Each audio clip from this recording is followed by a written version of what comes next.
Hi guys, welcome back. स्वागत है आप सबका इस नई रिवीजन वीडियो में जिसमें हम डिस्कस करेंगे इंश्योरेंस ऑडिट। इंश्योरेंस ऑडिट कहां से शुरू होता है? बहुत ही प्यारे टॉपिक के साथ जिसका नाम है सॉल्वेंसी मार्जिन। सॉल्वेंसी यानी एसेट लायबिलिटी से ज्यादा होने चाहिए। मैंने कहा कितने कितने कितने the excess of assets over the liabilities by at least 50% of the amount of minimum capital under section 6। या मिनिमम कैपिटल कितनी है? मैंने कहा 100 करोड़। जी हां, 100 करोड़ होनी चाहिए minimum capital, excluding preliminary expenses in the formation and registration of the company. बिल्कुल सही कहा आपने। सेक्शन आएगा 64VA, जो मैं निकम्मा भूल गया आपको बताना। 64VA कहता है 50% होनी चाहिए, बट आईसीआई है समझदार, आईसीआई है अल्ट्रा समझदार। एक तरफ कह रहा है 50% 64VA में, दूसरी तरफ लिख देता है 150%। तो हम भी दैट इज करके 150% लिख के आ जाएंगे, हमको कोई टेंशन की बात नहीं है। बट अगर आपने एमसीक्यू करे होंगे, अगर आपने एमसीक्यू बुकलेट से एमसीक्यू करे होंगे तो वो सीधा 100 करोड़ पे 50% लगा देते हैं। वो सीधा 100 करोड़ पे 50% लगा देते हैं और आंसर में लिख देते हैं 50 करोड़। तो इस तरीके से आप इसको ध्यान में रख के चलना, आप इस तरीके से इसको ध्यान में रख के चलना। सर अगर किसी कंपनी ने निकम्मापना किया, उसने ये सॉल्वेंसी मार्जिन मेंटेन ही नहीं किया, सॉल्वेंसी मार्जिन मेंटेन ही नहीं किया, तो उस कंपनी का क्या करेंगे? अरे वो प्लान देगी और समझाएगी कैसे वो अपने आप को इंप्रूव करेगी। तो हम भी चेक करेंगे उसका प्लान, हम भी उसका फाइनेंशियल प्लान चेक करेंगे, और अगर हमको प्लान इनएडिक्वेट लगा तो हम मॉडिफाई कराएंगे। सर हम मतलब कौन है? यहां पे हम का मतलब है अथॉरिटी। अथॉरिटी यानी IRDAI यानी insurance regulatory and development authority. वो ये प्लान चेक करेगी और उसको इनएडिक्वेट लगा तो प्लान को मॉडिफाई कराएगी। और एक बात बताओ, अगर कोई कंपनी ये सॉल्वेंसी मार्जिन फिर भी मेंटेन नहीं करती तो क्या करेंगे? सर फिर भी मेंटेन नहीं करती तो उसको हम इंसॉल्वेंट मान लेंगे, उसको हम इंसॉल्वेंट मान लेंगे and it will B wound up by the court on application made by the authority. इसके लिए हर कंपनी को जरूरी है कि वो सेक्शन 64B के हिसाब से सबमिट करे statement of assets and liabilities. Assets का स्टेटमेंट क्या है? Form IRDA assets AA। Liabilities का क्या है? HG। एंड सॉल्वेंसी मार्जिन का है KG। तो जैसे आप बचपन में नर्सरी KG में घूमते रहते थे लॉलीपॉप खाते खाते, वही HG KG की बात यहां कर रखी है। फिर अगला सेक्शन आया 64BB। इसने तो बस छोटी सी बात बोली, no risk to be presumed. हम कोई रिस्क प्रिज्यूम नहीं करेंगे अंटिल अनलेस हमने प्रीमियम रिसीव कर लिया। यानी जब तक इंश्योरेंस कंपनी को प्रीमियम नहीं मिल जाता उसकी कोई लायबिलिटी नहीं है आपका रिस्क उठाने की। तो ये सेक्शन 64BB ने हमको बताया था। फिर हमने बात करी अपॉइंटमेंट ऑफ ऑडिटर की। जो भी जनरल इंश्योरेंस कंपनी है या एनसी इंश्योरेंस कंपनी है जिनको पब्लिक सेक्टर अंडरटेकिंग मान ले या गवर्नमेंट ऑफ इंडिया ओन करती है, उनका ऑडिटर कौन अपॉइंट करेगा? तो मैंने कहा जैसे बाकी गवर्नमेंट कंपनीज में होता है यहां पे भी C&AG अपॉइंट करेगा। सर एग्जांपल बताओ ऐसी इंश्योरेंस कंपनी की। तो New India insurance company, United India insurance company, इन सब का ऑडिटर कौन अपॉइंट करेगा? मैंने कहा C&AG। एज एन ऑडिटर में कितनी इंश्योरेंस कंपनीज का ऑडिट कर सकता हूं? मैंने कहा 3। इन 3 का रेशियो क्या होता है? जल्दी से बताओ, इन 3 का रेशियो क्या होता है? सारे बच्चे मुझे फटाफट बताओ, इन 3 का रेशियो क्या होता है? जो इंश्योरेंस कंपनीज में ऑडिट कर सकता हूं उन 3 में मैं क्या रेशियो लेके चलूंगा? फटाफट सारे बच्चे मुझे बताएंगे what is the ratio I need to maintain. जल्दी से बताओ, जो हमने क्लास में डिस्कस किया था, फटाफट सारे बच्चे बताएं मुझे। 2:1। Very very good. सर 2:1 का क्या मतलब है? बताओ जरा। 2:1 का मतलब है 2 लाइफ 1 जनरल, 2 जनरल 1 लाइफ। इस तरीके से हम रेशियो मेंटेन करके चलेंगे। सर आपने बोला गवर्नमेंट वाली के केस में C&AG करेगा, बाकियों के केस में? मैंने कहा बाकियों के केस में जैसे बाकी कंपनीज के केस में होता है वैसे ही होगा। जो AGM होगी उसमें मेंबर्स अपॉइंट करेंगे। Then we discussed about the contents of management report. इसमें क्या क्या आता है? तो वो बोलता है जो इंडिया में प्रीमियम लिया वो हमने इंडिया के बाहर इन्वेस्ट नहीं किया, हमने सॉल्वेंसी मार्जिन मेंटेन करके चला है। और share holding pattern, statutory dues, इसकी बातें करता है और ये बताता है कि हमारी रजिस्ट्रेशन सर्टिफिकेट आज भी वैलिड है। जॉइंट ऑडिट भी होगा हमारा ऑडिटर के केस में। अब लाइफ इंश्योरेंस कंपनी के केस में सबसे पहले एक्चुरियल प्रोसेस की बात करते हैं। एक्चुरियल प्रोसेस का काम है एनालाइज करना, मैंने कहा किसको? डेटा को। और इसको बोला जाता है calculating and modelling hub of insurance company. ये सारे काम करता है from pricing decisions to policy valuation. Auditor का क्या रोल है? ऑडिटर का रोल यही है कि जो भी इंश्योरेंस लायबिलिटीज है they should be duly certified by an actuary. वो एक्चुरी सर्टिफाई करेगा। हमको क्या करना है? हमको कोई डिटेल्ड ऑडिट प्रोसीजर्स नहीं करने, बट हम सर्टिफिकेट पे बस रिलाय करके चलेंगे और एक्चुअली से डिस्कस कर सकते हैं उसने क्या अजम्पशंस लिए हैं, उसने क्या प्रोसेस फॉलो किया है इसका सर्टिफिकेट इशू करते वक्त। एक्चुरियल डिपार्टमेंट का काम क्या है? एक्चुरियल डिपार्टमेंट का काम क्या है? सर इसके काम है बड़े सिंपल। ये करेगा प्लानिंग, मैनेजमेंट और डेवलपमेंट मैनेज, ये करता है डेवलपमेंट, प्लानिंग और मैनेजमेंट। सर डेवलपमेंट का मतलब है product development, model development. Planning का क्या मतलब है? बिजनेस प्लानिंग करता है। सर मैनेजमेंट का क्या मतलब है? सॉल्वेंसी मैनेजमेंट करेगा, और मैनेजमेंट की जो भी रिपोर्टिंग होती है, एमआईएस की रिपोर्टिंग होती है, सारा काम ये देखता है। फिर एक और बात बताओ, फ्री लुक कैंसिलेशन वाला पॉइंट क्या था? सर फ्री लुक कैंसिलेशन आपको सिंपल सी बात कहता है, इंश्योरेंस कंपनी अगर आपको इंश्योरेंस डॉक्यूमेंट इशू करती है तो उसको आपको देखने परखने के लिए 15 दिन दिए जाते हैं। यानी 15 दिन के अंदर अंदर अगर आप चाहो तो आप अपनी इंश्योरेंस पॉलिसी को कैंसिल कर सकते हो और आपको आपका प्रीमियम अमाउंट रिफंड हो जाएगा। बट उसमें से 2 डिडक्शन होंगी। मैंने कहा क्या? उस पीरियड के लिए जो उसने आपने रिस्क कवर किया है वो रिस्क प्रीमियम आपका रिड्यूस हो जाएगा, प्लस प्लस प्लस प्लस जो भी अगर मेडिकल चार्जेस उन्होंने कुछ करे हैं इनकर, तो वो भी आपके रिड्यूस हो जाएंगे। तो हमारा एज एन ऑडिटर एक काम क्या है सर, हम चेक करें जो फ्री लुक कैंसिलेशन की रिक्वेस्ट है वो 15 दिन में आ गई थी, प्लस हमारे सिग्नेचर, जिस बंदे ने वो कैंसिलेशन रिक्वेस्ट करी है हम उसका सिग्नेचर चेक करेंगे, and that request should be processed with in the turn around time defined by the insurer. जो टर्न अराउंड टाइम डिफाइंड है उसमें इंश्योर हो जानी चाहिए। और मेन काम तो हम भूल नहीं सकते, अकाउंटिंग एंट्रीज भी चेक करके चलेंगे। Is the free look cancellation part clear? Yes sir clear है। पॉलिसी लैप्स एंड रिवाइवल की बात करते हैं। पॉलिसी लैप्स एंड रिवाइवल बड़ा सिंपल पॉइंट है। ये कहता है कि जो भी इंश्योरेंस प्रीमियम है आपने ड्यू डेट पे करके चलना है। अगर ड्यू डेट पे नहीं करोगे तो इंश्योरेंस कंपनी को पता है कि आप ड्यू डेट पे नहीं करोगे तो वो आपको 15 से 30 दिन देती है। सर ये 15 से 30 दिन का पीरियड को क्या बोलते हैं? मैंने कहा ग्रेस पीरियड। तो अगर आपने ग्रेस पीरियड में भी प्रीमियम पे कर दिया तो मान लिया जाएगा कि आपने ड्यू डेट पे प्रीमियम पे कर दिया। वाह सर क्या बढ़िया स्कीम है। तो अब इस केस में हमको ध्यान रखना है कि अगर आप ग्रेस पीरियड में भी पेमेंट नहीं करते, इतने बड़े निकम्मे हैं आप, इतने बड़े निकम्मे हैं आप कि आप ग्रेस पीरियड में भी पे नहीं करते, तो इन्होंने बोला कोई दिक्कत की बात नहीं, आपकी पॉलिसी हम रद्द कर देंगे। और जैसे ही आपकी पॉलिसी कैंसिल हो जाएगी, इस केस में कैंसिल नहीं, हम वर्ड यूज करते हैं लैप्स। इस केस में अगर लैप्स हो जाएगी तो 3 पार्टी अफेक्ट होंगी। मैंने कहा कौन कौन? पॉलिसी होल्डर, कंपनी जो इंश्योरेंस कंपनी है, एंड जो एजेंट है। पॉलिसी होल्डर कैसे अफेक्ट होगा? उसको अब इंश्योरेंस प्रोटेक्शन नहीं मिलेगी। कंपनी को क्यों अफेक्ट होगा? कंपनी को प्रीमियम नहीं मिलेगा। और बेचारा एजेंट जो कमीशन खा खा के मजे उड़ा रहा था उसकी अब कमीशन रुक जाएगी। क्या इंश्योरेंस कंपनी अलाउ करती है कि आप आउटस्टैंडिंग प्रीमियम पे करके अपनी पॉलिसी को रिवाइव करा लो? The answer is yes, it may be revive during your life time. But याद रखना कुछ कंपनीज हैं जो कहती है 5 साल के अंदर अंदर अगर आपने रिवाइवल नहीं कराया तो हम रिवाइव नहीं करेंगे, बिकॉज जनरली उस केस में माना जाता है if you take a new policy it is better as the outstanding premiums are too much. जो आउटस्टैंडिंग प्रीमियम होते हैं वो टू हैवी हो जाते हैं, जो वो है टू हैवी हो जाते हैं, तो वो कहते हैं कि अब बेटर है नई पॉलिसी ले लो। इसमें हमारा एज एन ऑडिटर काम क्या है कि हम देखें इंश्योरेंस कंपनी ड्यू डेट्स को प्रॉपर्ली मॉनिटर करती है। जब भी इंश्योरेंस कंपनी ने कोई पॉलिसी रिवाइव करी है, जो भी कोई इंश्योरेंस कंपनी ने पॉलिसी रिवाइव करी है उसको आउटस्टैंडिंग अरियर्स मिल गए थे, प्रॉपर एप्लीकेशन मिल गई थी, तभी उसने रिवाइव करी है। क्या पॉलिसी को हम सरेंडर कर सकते हैं? यस, 3 साल के बाद आप पॉलिसी को सरेंडर कर सकते हो। और याद रखना आप जीवित होने चाहिए। अगर आपको पॉलिसी सरेंडर करनी चाहिए you should be alive to surrender that policy. Sir investments के बारे में बताओ, तो मैंने कहा इन्वेस्टमेंट्स के बारे में तो बड़े सिंपल पॉइंट्स थे। इन्वेस्टमेंट्स के बारे में तो बड़े सिंपल पॉइंट थे। सबसे पहले सोडी फिर सोपी। सर सोडी मतलब proper segregation of duties between front, mid and back office. सोपी मतलब प्रॉपर स्टैंडर्ड ऑपरेटिंग प्रोसीजर। और इसके बारे में बताओ, मैंने कहा कोई इन्वेस्टमेंट कमेटी होगी जो उसका ख्याल रखती होगी, तो इन्वेस्टमेंट कमेटी का स्कोप, मिनट्स, ये सब देख के चलेंगे। फिर मैंने आपको पॉलिसी के बारे में बताया था, हम चेक करेंगे इन्वेस्टमेंट पॉलिसी। एंड एक बात और सर क्या इन्वेस्टमेंट की अकाउंटिंग पॉलिसी चेक करके चलेंगे। और मैंने बोला था कि कुछ कंट्रोल्स होने चाहिए। द आंसर इज यस, आपने कंट्रोल्स की बात की थी। मैंने कहा कंट्रोल्स में क्या बात हुई थी?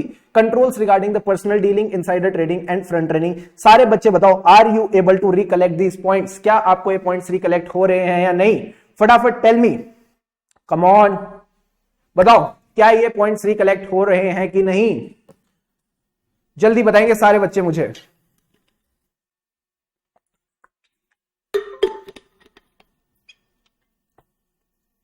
आगे आगे भागे, very very good, very good.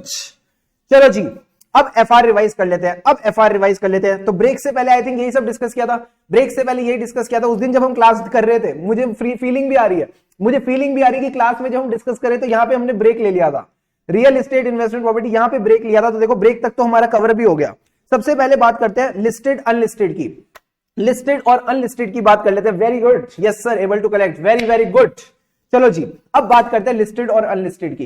तो 2 तरह की सिक्योरिटी होती है, एक तो होती है listed and frequently traded, and एक होती है unlisted and listed plus less frequently traded. फिर से सुनना, 2 तरह की एंटिटीज होती है। कौन सी होती है? 2 तरह की सिक्योरिटीज होती है। एक तो होती है जो लिस्टेड है प्लस वो फ्रीक्वेंटली ट्रेडेड होती है, एंड नेक्स्ट वाली कौन सी होती है? अनलिस्टेड प्लस लिस्टेड, मैंने कहा लिस्टेड कौन सी, जो लेस फ्रीक्वेंटली ट्रेडेड होती है। तो लिस्ट अगर मैं बात करूं लिस्टेड एंड फ्रीक्वेंटली ट्रेडेड की, तो उनको हम हमेशा फेयर वैल्यू पे लेके चलेंगे। सर फेयर वैल्यू का क्या मतलब है, अगर दो स्टॉक एक्सचेंज पे ट्रेडेड है तो जो लोएस्ट वैल्यू होगी उसको हम फेयर वैल्यू मान लेंगे, जो भी इंक्रीज होगा इन द वैल्यू वो कहां जाएगा, मैंने कहा फेयर वैल्यू चेंज अकाउंट में। फेयर वैल्यू चेंज अकाउंट में जो बैलेंस है, क्या उससे हम बोनस इशू कर सकते हैं? The answer is yes, it can be used to declare bonus to the policy holder except for the amount जो अथॉरिटी के डायरेक्शंस के हिसाब से होगी, हम उसके अलावा कोई चीज नहीं करेंगे। जब हम सेल कर लेते तो क्या फेयर वैल्यू चेंज अकाउंट में बैलेंस जो पड़ा रहेगा वो वहीं पड़ा रहेगा? मैंने कहा नहीं, it will be recycle to the PNL account, उसको पीएनएल में रिसाइकल करके ले जाएंगे।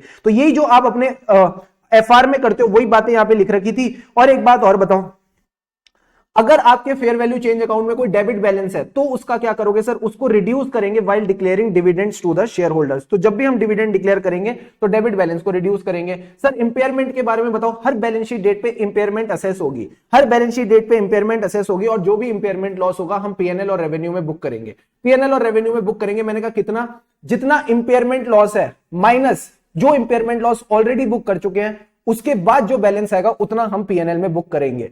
और अगर कोई रिवर्सल ऑफ इंपेयरमेंट लॉस होगा तो वो भी रेवेन्यू और पीएनएल में जाएगा। अब बात कर लेते हैं अनलिस्टेड इक्विटी सिक्योरिटीज की एंड उनलिस्टेड सिक्योरिटीज की which are not regularly traded. इनको आप हमेशा हिस्टोरिकल कॉस्ट बेसिस पे करोगे, इनको आप हमेशा हिस्टोरिकल कॉस्ट वैल्यू बेसिस पे करोगे। बिल्कुल सही बताया आपने, एग्जांपल 100 माइनस 80 20 जैसे हमने क्लास में डिस्कस किया था, वही की वही बात आपने यहां पे लिखी है। Very very good. तो जो भी आपकी ये बात होगी, जो भी आपकी बात होगी हिस्टोरिकल कॉस्ट बेसिस पे होगी। सर हिस्टोरिकल कॉस्ट पे यानी कल को जाके इंपेयरमेंट होगा तो इंपेयरमेंट में भी हम पीएनएल में बुक करके चलेंगे। तो provision will be made for the diminishing in the value of investment, यानी इन्वेस्टमेंट की वैल्यू में जो भी डिमिनिशन होगा उसके लिए हम प्रोविजन बना के चलेंगे। एंड प्रोविजन के रिवर्सल को कैसे करेंगे? मैंने कहा जैसे इंड AS 36 में हम करते हैं, जैसे इंड AS 36 में करते हैं। याद रखना, अगर आप रिवर्सल कर रहे हो तो इतना ज्यादा रिवर्सल मत कर देना कि वो आपकी हिस्टोरिकल कॉस्ट को ही एक्सीड कर जाए, वो आपकी हिस्टोरिकल कॉस्ट को एक्सीड कर जाए। इससे ज्यादा रिवर्सल आप नहीं कर सकते। I hope these points are clear. Yes sir, these points are clear. आगे बढ़ते, real estate investment property. Real estate investment property के बारे में हमने कहा था ये इंड AS 40 जैसा ही है, ये इंड AS 40 जैसा ही है, यानी हमने कॉस्ट बेसिस पे ही चलना है। बट इसमें एक अटपटी बात कर दी। सर अटपटी बात क्या कर दी? Revaluation at least once in 3 years, 3 साल में एक बार रिवैल्यूएशन होगा। तो मैंने कहा फिर ठीक है, आप इसको पीपी वाले तरीके से ही करो, यानी कोई भी इंक्रीज होगा तो रिवैल्यूएशन रिजर्व में डाल देना। जब एक्चुअल सेल होगी तो रिवैल्यूएशन रिजर्व से जब एक्चुअल सेल होगी it will be recycle to the revenue account, फिर हम इसको रेवेन्यू अकाउंट में ले जाएंगे। जो इंपेयरमेंट होगी बैलेंस शीट डेट पे असेस करके चलेंगे। और बताओ, जो भी बेसिस फॉर रिवैल्यूएशन होगा it will be disclosed in the notes to accounts. कोई भी इंपेयरमेंट लॉस होगा it will be recognised in the as an expense unless it is carried at revalued amount. Sir इसका क्या मतलब है? अगर मेरे एसेट में कोई इंपेयरमेंट हुआ है और मैं पहले उसको रिवैल्यू कर चुका हूं अपवर्ड, तो पहले जो बैलेंस होगा it will be debited from the revaluation account. फिर जो पैसा बचेगा, फिर जो बैलेंस बचेगा, then it will be booked as an expense in the revenue और पीएनएल अकाउंट, जैसा इंड AS 16 में होता है। जैसा इंड AS 16 में होता है वही की वही बात यहां पे लिख रखी है। Right sir. So any impairment loss shall be treated as a revaluation decrease of that asset, and if that impairment loss exceeds the revaluation reserve, यानी revaluation reserve से ज्यादा हो गया impairment loss, कहां लेके जाएंगे? मैंने कहा रेवेन्यू और पीएनएल अकाउंट वहां लेके जाएंगे। डेट सिक्योरिटीज कैसे जाएगी? मैंने कहा अमोर्टाइज्ड कॉस्ट मेथड, जो आपका इंड AS 109 है, जो आपका इंड AS 109 का अमोर्टाइज्ड कॉस्ट मेथड है, वैसे डेट सिक्योरिटीज होंगी। सारे बच्चे बताओ क्या यहां तक आपको क्लियर है? फटाफट बताओ, come on tell me, is it clear till now? यहां तक एकदम क्लियर है, बढ़िया तरीके से। आई थिंक सारी रिवीजन हो गई। अब हम प्रीमियम की तरफ आगे बढ़ते हैं।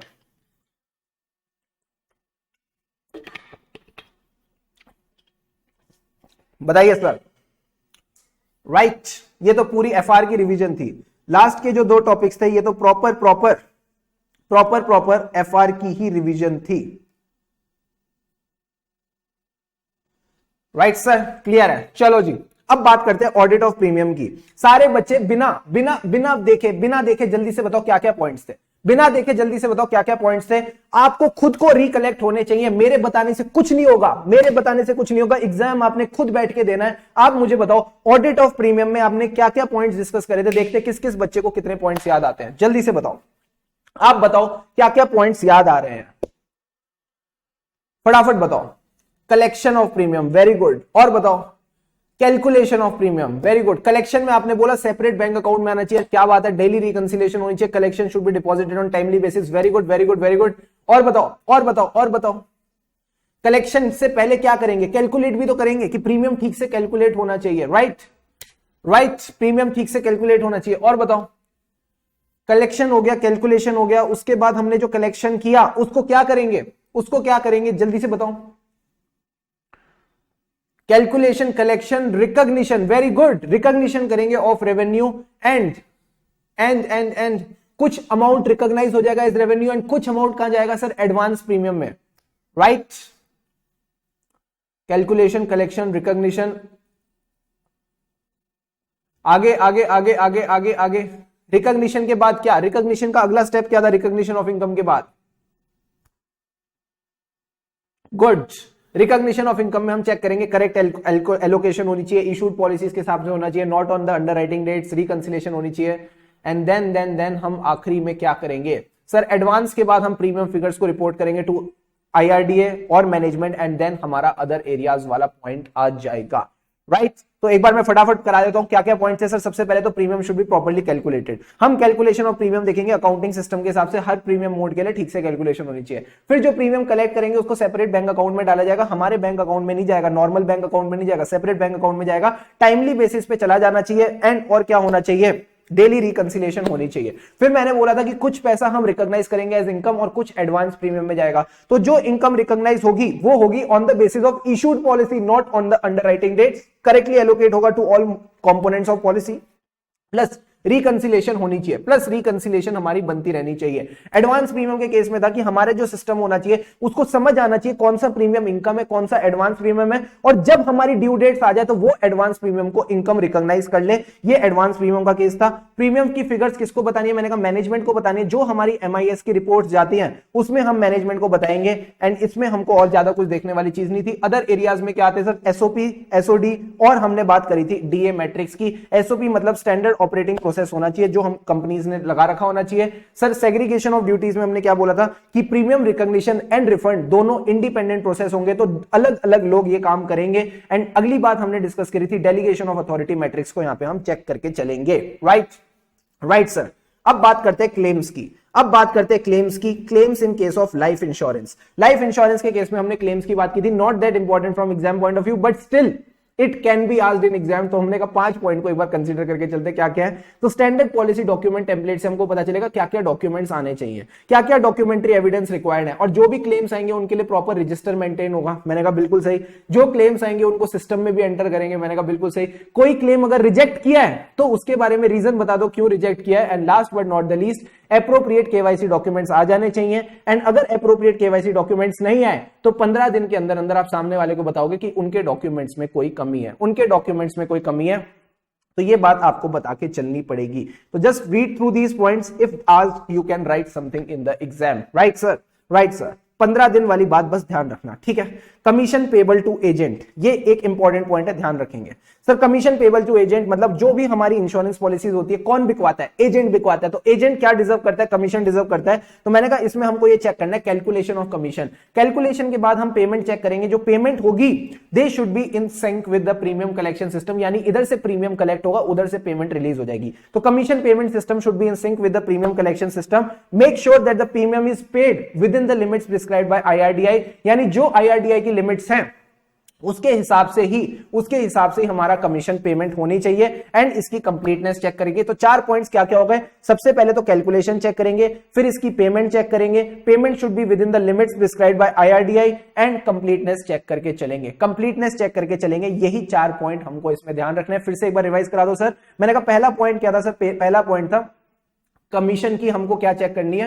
मैंने कहा सबसे पहले कमीशन की कैलकुलेशन सही होनी चाहिए। दूसरी बात, कमीशन का पेमेंट कैसे होना चाहिए। मैंने कहा commission payment system should be in sync with the premium collection system. इधर से प्रीमियम कलेक्ट हुआ, उधर से हमने कमीशन पे कर दिया। सर भरतनाट्यम की तरह, मैंने कहा एक बार फिर से करते हैं। इधर से प्रीमियम कलेक्ट हुआ, उधर से पेमेंट कर दिया। तो मैंने कहा ये आपने बस स्टेप करके दिखाना है एग्जाम हॉल में और आपका काम हो जाएगा, ठीक है। तो commission payment system should be in sync with the premium collection system. Commission should be paid with in the prescribed limit and last में आपने इसकी कंप्लीटनेस चेक करके चलनी है। अब बात करते हैं ऑपरेटिंग एक्सपेंसेस की। सर ऑपरेटिंग एक्सपेंसेस के बारे में तो पॉइंट की आप बात ही मत करो, इतने इजी पॉइंट्स है। मैंने कहा कैसे कैसे, जो भी मेजर ऑपरेटिंग एक्सपेंसेस है यानी 5 लाख, मुझे ना इसका नाम सुनते ही 5 लाख याद आता है। मेजर एक्सपेंसेस है जो कि है 5 लाख और in excess of 1% of the net premium, whichever is higher उनको आपको अलग से दिखाना पड़ेगा। मैंने कहा और बताओ, जो भी मेजर एक्सपेंसेस है उनको एग्रीगेट करेंगे फिर अपोर्शन करेंगे, पहले एग्रीगेट करेंगे फिर अपोर्शन करेंगे। जो अपोर्शनमेंट की पॉलिसी होगी वो हमारी डिस्क्लोज्ड होनी चाहिए नोट्स टू अकाउंट्स में। सर ये अपोर्शनमेंट के बेसिस क्या होंगे, participating, non participating,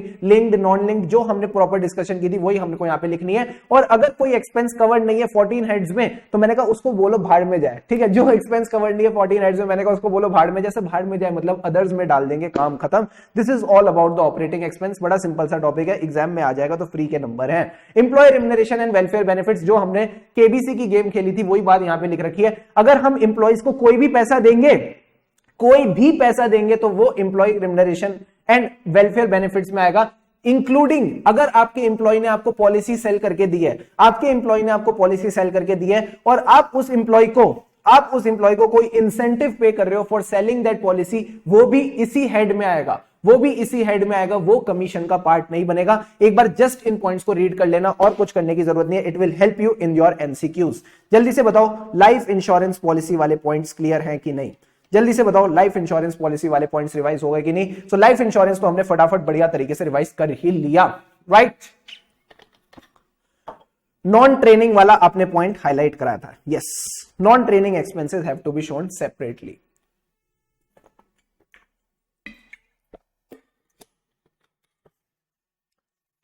yes sir, clear, great. चले जी आगे, होने वाला बस इंश्योरेंस भी टाटा बाय बाय हो जाएगा। अब तुम फिर याद करोगे इंश्योरेंस कितना बढ़िया चैप्टर था, बेचारा चला गया। चलो डन सर, बढ़ो बढ़ो आगे बढ़ो। Audit of accounts of general insurance business. Sir general insurance business में सबसे पहले प्रीमियम की बात कर लेते हैं। प्रीमियम के केस में हमको क्या क्या बातें याद आती हैं।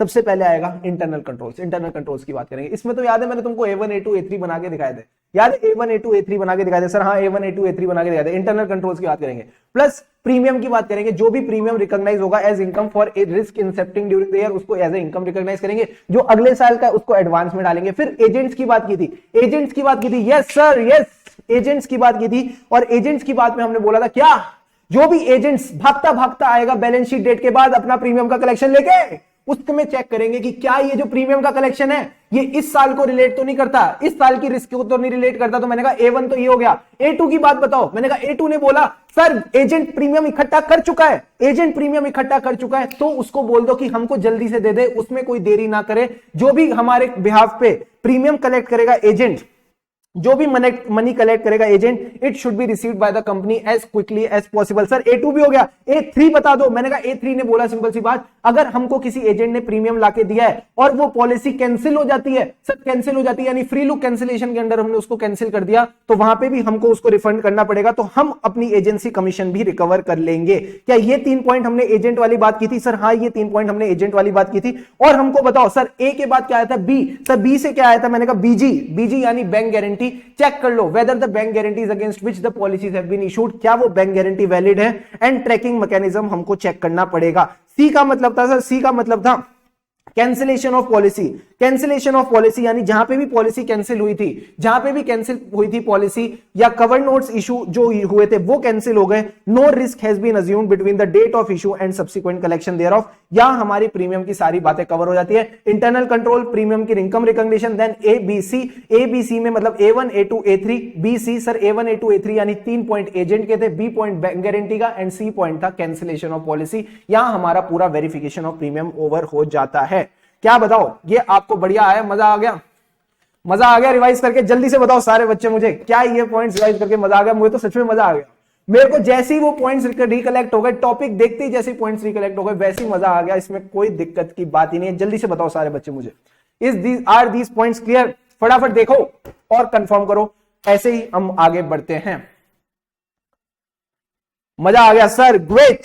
चलो जी बड़े वेरिफिकेशन ऑफ क्लेम्स पे। वेरिफिकेशन ऑफ क्लेम्स यानी 4 टॉपिक, क्लेम्स का प्रोविजन, क्लेम्स की पेमेंट, क्लेम्स का रजिस्टर, और क्लेम्स का एक और पॉइंट था। क्या 3 पॉइंट थे? 4 पॉइंट थे?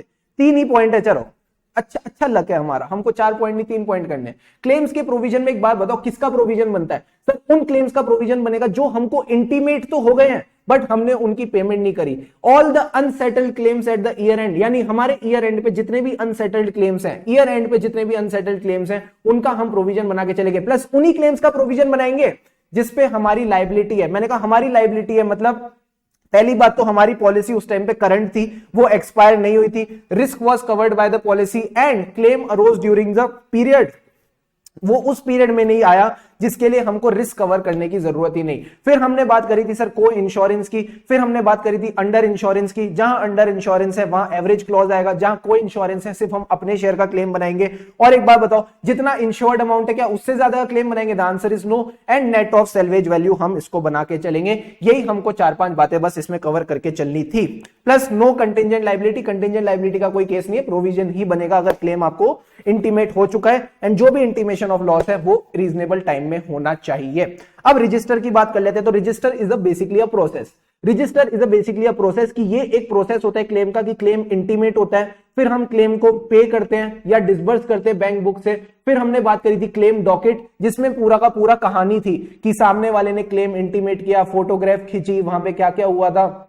उसके बाद क्लेम फॉर्म आएगा, इसमें सर्वे रिपोर्ट आएगी, डैमेज रिपोर्ट आएगी, क्लेम डिस्चार्ज होगा, सर्वे रिपोर्ट होगा, सारी की सारी वो बातें यहां पे आ जाती है। Report of quality insurance team की हमने क्लेम प्रोसेसिंग ठीक से करी कि नहीं, एंड सेल्वेज रजिस्टर, यहां आपके सारे रजिस्टर कंप्लीट हो जाते हैं। क्लेम्स पेड के केस में क्या करना है, को इंश्योरेंस वाले 2 पॉइंट, यानी जहां पे भी हम क्लेम पे करेंगे it will be booked as an expense only in respect of company share, and बाकी का जो शेयर होगा वो हम बैलेंस डेबिट कर देंगे टू अदर कंपनीज। सर एक बात और बताओ, दूसरा को इंश्योरेंस केस क्या था, जब हमको क्लेम पे करना है किसी और के कहने पे, तो हमको ये इंश्योर करके चलना है, हमको ये इंश्योर करके चलना है कि कंपनी को अपना शेयर ऑफ प्रीमियम मिल चुका हो, कंपनी को अपना शेयर ऑफ प्रीमियम मिल चुका हो। और बताओ सर, तो जो भी क्लेम पेमेंट होगी it will be net of salvage value. हम नेट ऑफ सेल्वेज वैल्यू देखेंगे तो salvage recovered should be accounted for and letter of subrogation will be obtained. Letter of subrogation के साथ एक और नोट था, मैंने कहा unqualified discharge note. Unqualified discharge note लेके चलेंगे, not involving the company for further liability, and कोई क्लेम पे नहीं करना अनटिल एंड अनलेस हमको प्रीमियम रिसीव हो जाए एज पर सेक्शन 64VB। यहां पे एक एमसीक्यू वाला पॉइंट था। सर एमसीक्यू वाला पॉइंट क्या था, whether the payment has been made within 30 days from the date the final documents were received, यानी जो हमको फाइनल डॉक्यूमेंट्स चाहिए थे जैसे ही वो मिल गए वैसे ही हमारा क्लेम प्रोसेस हो जाना चाहिए, यानी payment should be made within 30 days, right. So sir this was all about the claims part. Claims part का रिवीजन यहां हमारा कवर हो जाता है। बताइए क्या क्लेम्स पार्ट आपको क्लियर है? जल्दी से सारे बच्चे बताओ मुझे, is the claims part clear?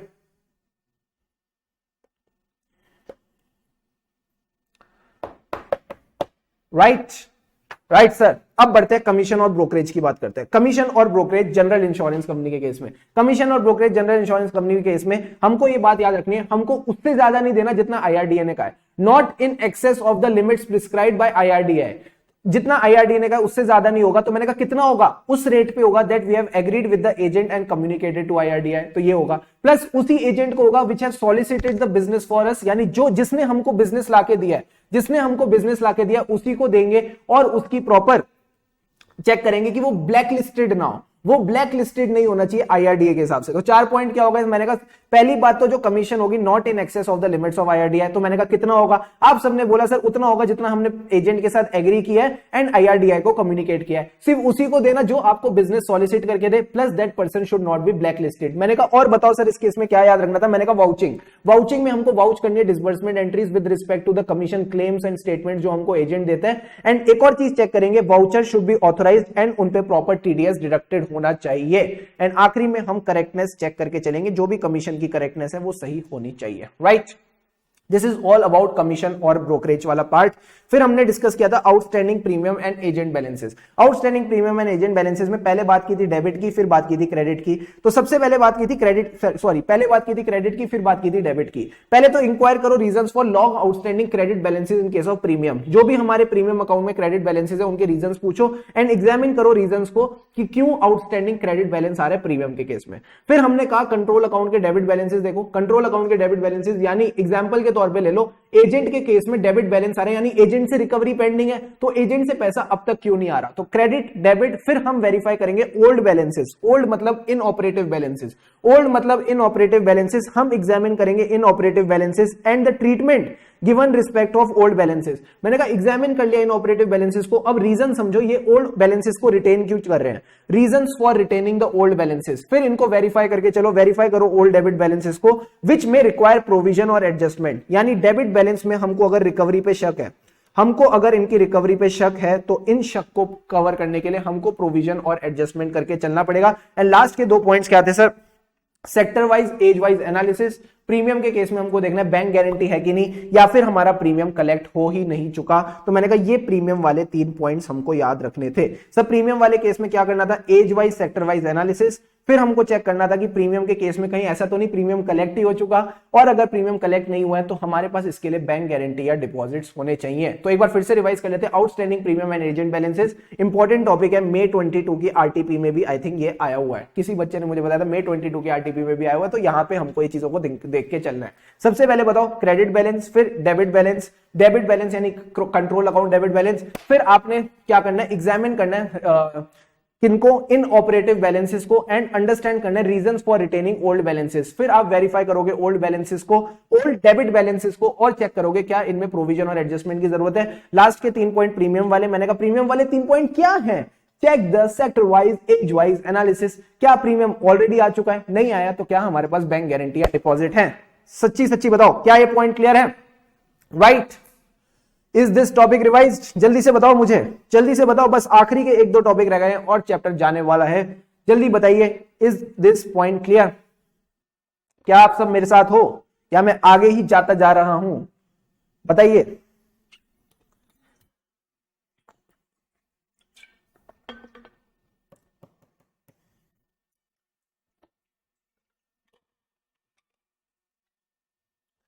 सच्ची सच्ची clear sir? Yes, very very good, very very good.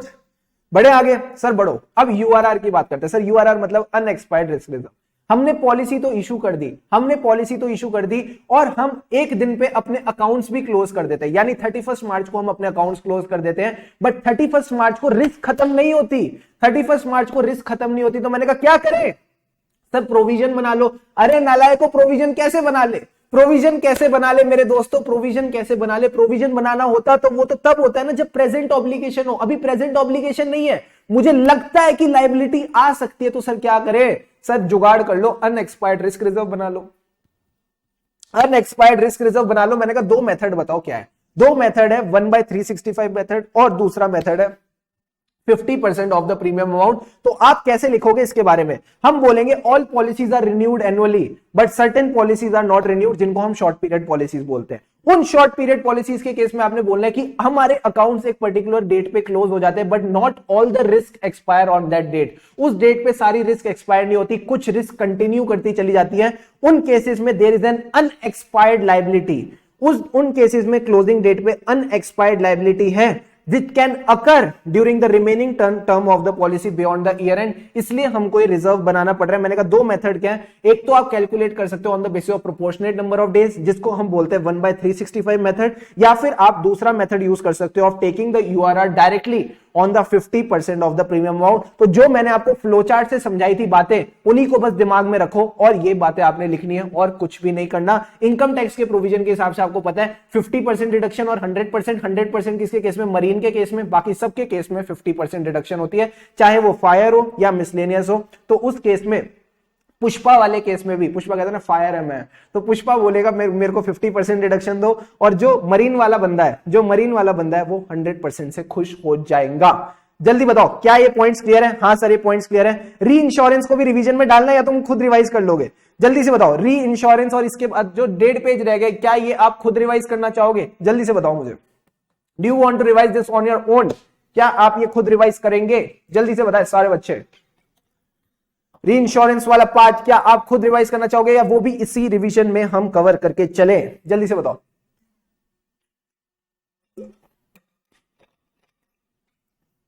No sir आप ही करवा दो, हम खुद कुछ नहीं करना चाहते, हम खुद कुछ करना ही नहीं चाहते सर, आप ही करवाओ सारी चीजें। तो री इंश्योरेंस के केस में हमको पता है 3 पार्टीज होती है सर। क्या? एक तो जो बंदा इंश्योरेंस लेने आता है, एक होता है इंश्योरर जिसको हम बोलते हैं सीडिंग पार्टी, एंड एक होता है री इंश्योरर। एक होता है री इंश्योरर जो सीडिंग पार्टी को इंश्योर करके देता है। तो 3 पार्टीज क्या हो गई? एक तो पॉलिसी होल्डर जो किसके पास गया? सीडिंग पार्टी के पास। सीडिंग पार्टी किसके पास गई? री इंश्योरर के पास। तो ये केस होता है। इसमें हमने 2 केसेस समझे थे सर। क्या? ऑटोमेटिक कवर, और एक और चीज समझी थी क्या? ऑटोमेटिक कवर और ट्रीटी। तो मैंने कहा 2 तरह की री इंश्योरेंस होती है। सबसे पहले तो फैकल्टेटिव री इंश्योरेंस, यहां पे जो कॉन्ट्रैक्ट है वो रिलेट करेगा वन पर्टिकुलर रिस्क के पास, जहां पे दोनों पार्टीज के पास एक मौका है कि वो एक्सेप्ट करे या ना करे। उनके पास फ्री चॉइस है, यानी सीडिंग कंपनी के पास फ्री चॉइस है कि वो ऑफर करना चाहती है कि नहीं, री इंश्योरर के पास फ्री चॉइस है कि वो एक्सेप्ट करना चाहता है कि नहीं। तो इस केस को हम कब लेते हैं, मैंने कहा सबसे पहले बात कर लेते हैं ऑटोमेटिक कवर की। ऑटोमेटिक कवर है ही नहीं, या फिर जो ऑटोमेटिक कवर था वो एग्जॉस्ट हो चुका, जैसे हमने बात करी थी जियो के रिचार्ज की, ठीक है, या तो रिचार्ज एग्जॉस्ट हो गया या आपके पास रिचार्ज का भी था ही नहीं। दूसरा केस क्या था सर, दूसरा केस था ट्रीटी वाला। ये रिस्क वो जो हमने लिस्टिंग बनाई थी ट्रीटीज के केस में, ये रिस्क उस ट्रीटी से एक्सक्लूडेड है, risk is excluded from the treaty. Sir दूसरा पॉइंट बताओ, मैंने कहा ट्रीटी को मैं ओवरबर्डन नहीं करना चाहता with such kind of risk. And last point क्या था, जब मैं हर रिस्क के लिए री इंश्योरेंस के लिए जाऊंगा तो मैं बदले में टेक्निकल एडवाइस भी लेके आ सकता हूं। So wherever technical advice is required at each stage of acceptance of risk, वहां पे हमको फैकल्टेटिव री इंश्योरेंस ले लेनी चाहिए। इस फैकल्टेटिव री इंश्योरेंस रिवाइज्ड, देन बताओ क्या ये क्लियर है, फटाफट बताओ मुझे, इज दिस क्लियर? बताइए। जो बच्चा घर पे जाके रिवाइज करता है ना, जो हम जिस दिन क्लास में करते हैं, उसको एकदम बढ़िया तरीके से क्लियर होगी, कोई दिक्कत की बात आनी ही नहीं है। रिवाइज सर, कोई दिक्कत की बात नहीं है। अब बात करते हैं ट्रीटी की। ट्रीटी दो तरह की, प्रोपोर्शनल, नॉन प्रोपोर्शनल। प्रोपोर्शनल का क्या मतलब है, जितना प्रोपोर्शन ऑफ रिस्क मैं सामने वाले को बांटूंगा उतना प्रोपोर्शन ऑफ प्रीमियम मुझे देना पड़ेगा, यानी pro rata apportionment of the sum insured of the premium and the losses on a pre determined percentage और रेशियो, एक परसेंटेज और रेशियो के हिसाब से करेंगे। बट नॉन प्रोपोर्शनेट का क्या मतलब है, कोई प्री डिटरमाइंड परसेंटेज और रेशियो नहीं होगा। हम जो रिस्क बांटेंगे it will be on the basis of the whole portfolio of the ceding company. हम लॉसेस के हिसाब से काम करते हैं, हम सम इंश्योर्ड के हिसाब से काम नहीं करते। So such treaties are characterised by the distribution of liability between the ceding company and reinsurer on the basis of losses rather than the sum insured. हमको इनमें क्या क्या चीजों को ध्यान रखना है, प्रीमियम हर सेशन पे कैलकुलेट नहीं होगा, हर मोमेंट पे जहां पे हम री इंश्योरेंस ले रहे हैं वहां पे प्रीमियम कैलकुलेट नहीं होगा, बल्कि it will be calculated on the whole portfolio of the ceding company. Sir premium rate कितना होगा, मैंने कहा प्री डिटरमाइंड होगा, premium rate will be predetermined, इसको आपको प्री डिटरमाइंड रखना पड़ेगा। सर क्या प्रीमियम रेट प्री डिटरमाइंड है, तो उसके बाद कॉस्ट ऑफ री इंश्योरेंस हर साल चेंज होती रहेगी, मैंने कहा yes, cost of reinsurance will very substantially each year. मैंने कहा किस पे डिपेंड करेगा, इसमें हमने 3-4 मजेदार बातें डिस्कस की थी, क्या क्या, premium, income, loss ratio and reinsurance marked situations. री इंश्योरेंस मार्क्ड सिचुएशन, तो होल पोर्टफोलियो ऑफ कंपनी पे डिटरमाइन होगा प्रीमियम। मैंने कहा कितना रेट लगेगा पोर्टफोलियो पे, आपने कहा it will be pre determined, हमको नहीं पता, प्री डिटरमाइंड रेट है। Plus cost of reinsurance will vary each year depending on the premium, income, loss ratio and री इंश्योरेंस मार्क सिचुएशन। नॉर्मली इस केस में कोई भी कमीशन पे नहीं होती, नॉर्मली इस केस में कोई भी कमीशन पे नहीं होती। तो 4 पॉइंट जल्दी से मेरे को एक बार फिर से रिवाइज करा दो सर। मैंने कहा 4 पॉइंट जहां पे हमको याद करने में थोड़ा सा अजीब लगता है, पर हम इनको रिवाइज करके चलेंगे क्योंकि ये पेपर में आ गया तो फ्री के नंबर है। तो 4 पॉइंट्स क्या क्या है सर, 4 पॉइंट्स ये हैं कि जो भी प्रीमियम रेट लगेगा it will be applicable on the whole portfolio of the company. कितना रेट लगेगा, जो प्री डिटरमाइंड है। Cost of reinsurance will vary each year depending on the premium, income, loss ratio and reinsurance market situation. And last but not the least, कोई commission का scope नहीं है इस case में। So this is all about your proportional and non proportional treaties. अब बात कर लेते हैं reinsurance outward, reinsurance inward. तो ये तो बड़ा सिंपल था सर। आउटवर्ड के केस में it will be as per the stipulation, as per the parameters, as per the agreement, सारी बातें सेम है।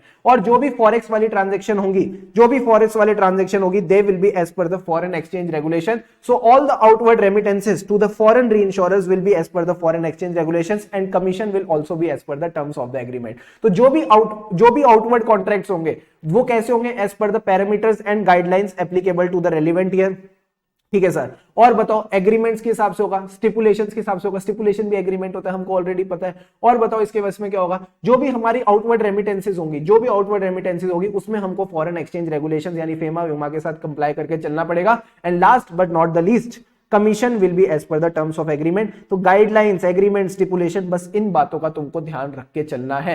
री इंश्योरेंस इनवर्ड में भी यही बातें हैं, it will be as per the guidelines, parameters, stipulation, यही बातें यहां पे भी लिख रखी है। दिखाऊं, norms and guidelines, parameters, stipulation word use नहीं कर रखा, but according with the approved programme. फिर फॉरेक्स वाले 2 पॉइंट्स थे मुझे जितना याद है, ये वाला पहली बात AS11 we will recognise the foreign currency transaction and उसकी अकाउंटिंग होगी एज पर AS11, प्लस जो भी फॉरेन इनवर्ड अकाउंट बैलेंसेस होंगे उनको हम रीस्टेट करके चलेंगे यानी अगर डॉलर के बैलेंसेस है तो रुपी में कन्वर्ट करके चलेंगे। तो फॉरेक्स वाले 2 पॉइंट थे सर, फॉरेक्स वाले 2 पॉइंट क्या थे, जो भी फॉरेन इनवर्ड ट्रांजैक्शंस होगी उनको रिकॉग्नाइज करके चलना है एंड AS11 का कंप्लायंस करना है। दूसरी चीज थी फॉरेन इनवर्ड बैलेंसेस, जो भी फॉरेन इनवर्ड अकाउंट बैलेंसेस है उनको रीस्टेट करके चलेंगे रुपया में, उनको रुपया में रीस्टेट करके चलेंगे एंड जो भी डिफरेंस होगा PNL में ले जाएंगे। तो ये बात तो हमको ऑलरेडी पता थी।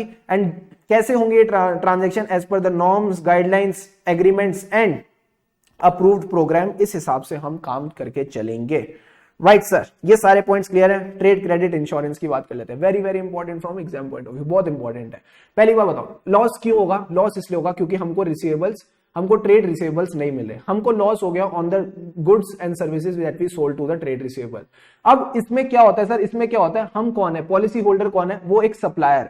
Policy holder is a supplier of goods and services and यहां पे जो लॉस है ये इनडायरेक्ट तरीके से नहीं होगा, यानी फैक्टरिंग या रिवर्स फैक्टरिंग वाला लॉस नहीं है। प्रॉपर हमने सेल की थी और सामने वाले ने हमको पैसा नहीं दिया, हमने प्रीमियम पूरा पे करा होना चाहिए for the whole policy period. And इस केस में क्या होगा सर, हमारा एक कस्टमर था जिसको हम, जो लायबल था टू पे द ट्रेड रिसीवेबल, बट उसने पे नहीं किया या कोई और रिक्वायरमेंट जो होगी जो अथॉरिटी स्पेसिफाई कर दे उसको भी कंप्लाई करके चलना पड़ेगा। So trade credit insurance is a very simple insurance जहां पे मैं अपने आप को प्रोटेक्ट करके चलता हूं कि आज अगर मैं आज किसी को सेल कर रहा हूं goods and services on a credit period और सामने वाला बंदा लॉस कर जाए तो फिर मैं उसके लिए ट्रेड क्रेडिट इंश्योरेंस ले लेता हूं। उसकी सिंपल बातें यही रख रखी है इन्होंने कि पॉलिसी होल्डर का लॉस क्यों है, क्योंकि उसको ट्रेड रिसीवेबल नहीं मिला। पॉलिसी होल्डर क्या करता है, वो सप्लायर है गुड्स एंड सर्विसेज का। जो सामने वाला बंदा है उसने क्या किया सर, उसने डिफॉल्ट कर दिया on payment of trade receivable. क्या ये फैक्टरिंग और रिवर्स फैक्टरिंग को इंक्लूड करता है? द आंसर इज नो, वो इस केस में इंक्लूडेड नहीं होते। And last but not the least, policy holder ने प्रीमियम पे कराना चाहिए for through out the period. इसमें आपने बस एक बात और याद रखनी थी, अगर मैं कंपनी का स्टैट्यूटरी ऑडिटर हूं, इंटरनल ऑडिटर हूं, जीएसटी ऑडिटर हूं, टैक्स ऑडिटर हूं, जो ऑडिटर बोलना है, कॉन्करेंट ऑडिटर हूं, तो क्या मैं उसका investment risk management systems and process audit कर सकता हूं? द आंसर इज नो, इसके लिए एक अलग ऑडिटर लाना पड़ेगा। तो ये IRDA ने एडवाइस कर रखा है that the CA firm which is not the statutory, internal, concurrent or any other type of auditor, then only he shall certify the investment risk management system and processes are in place। जल्दी से बताओ क्या ये points clear है? 40 minutes लग गए पर कोई दिक्कत की बात नहीं। आई थिंक हमने 2 क्लासेस तो ऑलमोस्ट लगाई थी इंश्योरेंस ऑडिट पे, तो उस हिसाब से 40 minutes revision is good. Right, clear है? जल्दी से सारे बच्चे बताओ, इज दिस क्लियर? फटाफट टेल मी, डन है? डन। बस खत्म इंश्योरेंस ऑडिट भी। अब आपका रिवीजन यहीं पे खत्म हो जाता है। बस इसमें आपने इन्हीं टॉपिक्स पे अच्छी पकड़ बना के चलनी है। अब अपना क्वेश्चन बैंक अच्छे से प्रैक्टिस कर लो। That's all for today guys. अब मिलते हैं नेक्स्ट रिवीजन वीडियो में। इसी तरह खुशी तरीके से पढ़ते रहो। पूरा विश्वास है आप जल्दी सीए बन के अपना और अपने मम्मी पापा का नाम रोशन करेंगे। All the best to all of you. अरे क्या हो गया?